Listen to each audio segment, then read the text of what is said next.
अब सवाल उठता है कि जो मुख्य परीक्षा में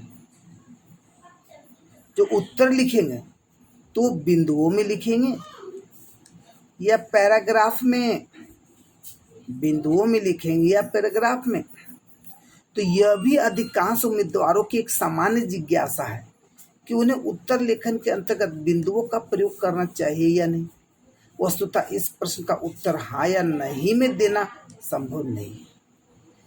यह निर्णय इस बात पर निर्भर करता है कि प्रश्न की प्रकृति क्या है, इसका प्रश्न का नेचर पे फोकस करना है।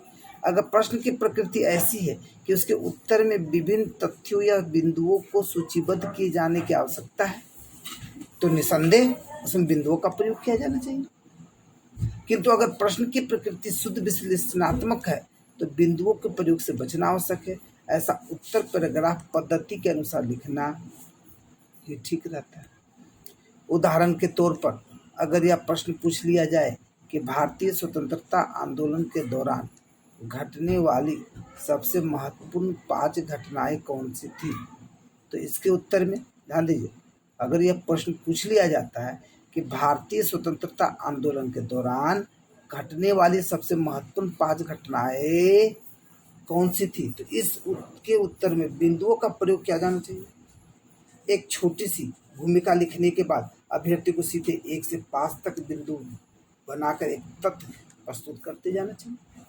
और अगर यह प्रश्न पूछ लिया जाए कि देखिए, अगर पूछा जा रहा है कि सबसे महत्वपूर्ण 5 घटनाएं कौन सी है तो बिंदुओं का प्रयोग जरूर करें।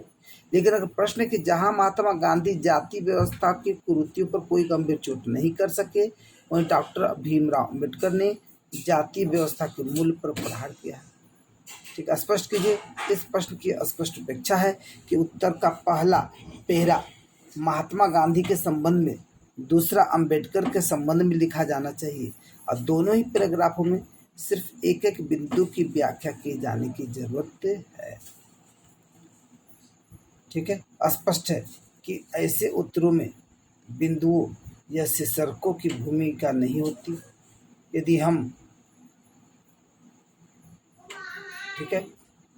यदि हम अनावश्यक बिंदुओं का प्रयोग करेंगे तो निसंदेह नुकसान में ही रहेंगे।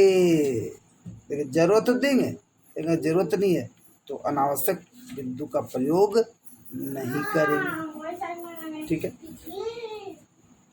तो